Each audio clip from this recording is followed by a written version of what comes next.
Hi, it's Barb Vale again. I am not sure if my first video uploaded all of it, so I'm going to redo the guided practice part. I know I had stopped it and I thought I re-edited it.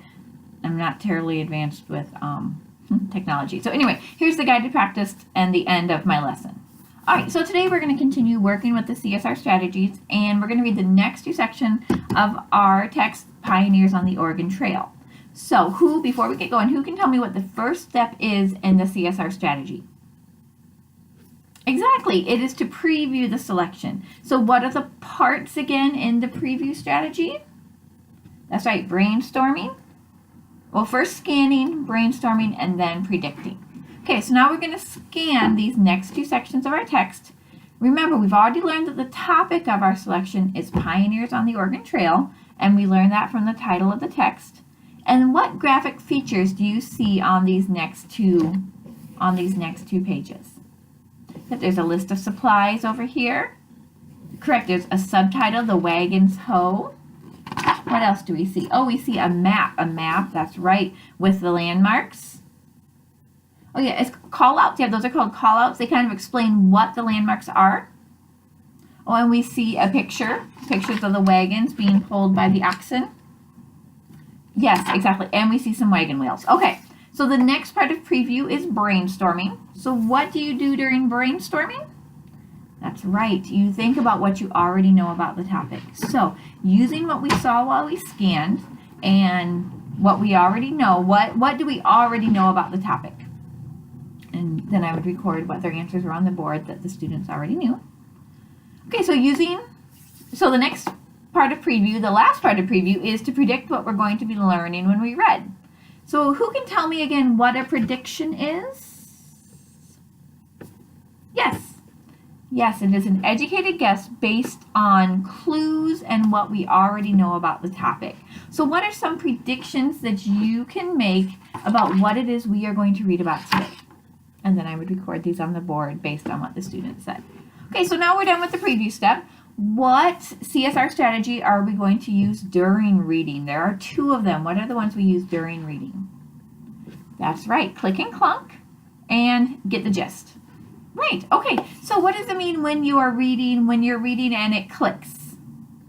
Right, that you understand everything. You don't have any problems. You're just chugging along like that train on the track. Remember, it just clicks along. So what does it mean when it clunks? That's right, that you don't understand, that there's something you don't understand. You don't understand what it means, or you don't understand the word itself. All right, so I'm going to read the first paragraph of Wagons Hoe, and I want you to write down any clunks that you have on a piece of paper, any words you don't know or anything that you don't understand. Okay, and then we're going to talk about that after I finish reading. So then I would read the paragraph, and I would ask for the clunks that the kids had. We'd use the steps of the vocabulary strategy that we had talked about before, or a different fix-up strategy if we had one, to figure out the meaning of the words. So we'd use context clues, we would word parts, things like that. Okay, so the next step in CSR is to get the gist of what we read. So what do we do when we get the gist? Who can help me? That's right, we are going to shrink the paragraph. We're going to shrink that into a main idea sentence. Who remembers how many words our sentence can have in it? That's right, 10 words, 10 or less. So we want to use these steps now. We are going to use these steps to shrink the paragraph to get the gist of the first paragraph of Wagons Hoe. So we just read through it. What is this paragraph about? Wagon trains, very good. And right, that was on the board, of course. And so now what is the most important information this paragraph gave us about wagon trains? That's right, they had to start early so they could get over the mountains before it snowed. That was very important for them. So who can shrink this information for me into a gist of 10 words or less? I'll give you guys a couple seconds to think about it. Okay, yes, what did you come up with? Very good. Wagon trains left early to avoid snow in the mountains. Excellent, that is 10 words or less. So then during guided practice, I would follow these same steps for the next two paragraphs in Wagons Hoe, recording their gists on the board until we get through the whole part of the passage we're focusing on. Okay, so now the last step in our strategy is what? Wrap up. Very good. That's what we do after reading. So we've already read it all, so now we're going to go through and we're going to wrap everything up. And there's 2 parts to wrap up. Who can remember what one of those parts is? Very good. Asking and answering questions. And then what's the next part? Right, that's called reviewing what we've learned. That's right. We're just going to kind of summarize what it is that we've learned.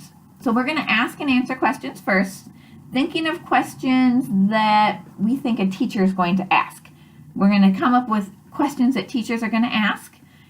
And these questions all should start with what? What kind of words should they start with? Right, WH words, your who, what, when, where, why, and how. Okay, so what type of QAR questions should they be? Remember that strategy we used before, question, answer, response? Right, they should be right there questions, think and search, author, and me. Okay, so now the students would generate a list of questions, and then I would call on volunteers to answer the question. So not the same student who came up with the question, but someone else. So if student A came up with the question, I might call on student F to answer the question. And then we would label the question type and explain the reason for why it's that type of a question. Okay. So now the final step in the strategy is to review what we have learned. And we're going to write down this information. So then I would lead the students in creating and writing a list of important information that they have learned by reading this section of the text. We would go back, we would look at our brainstorm, our predictions, to see if we need to change anything, and basically just, summarize everything that we have learned in this section of the text. After guided practice is done, the next step that I would do, and again, for me, this would be a different day, we would do partner practice.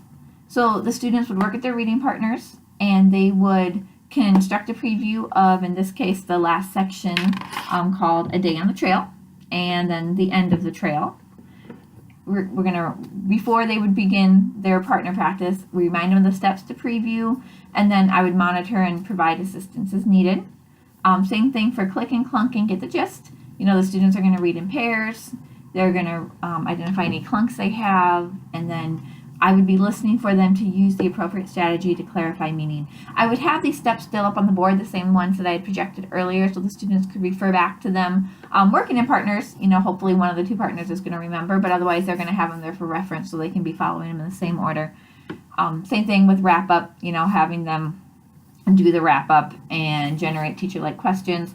I would probably bring them back together for the questioning part of it so that the whole class can hear the questions other groups came up with, and we can kind of just, talk about how the lesson went that day, how they work together as a partner and stuff like that. The final section for using the strategy, like once the kids have actually learned the strategy and gotten comfortable with it, this is something that they could apply when they are working in groups themselves, not just partners, but like working in groups. There are roles that they kind of had assigned in the book.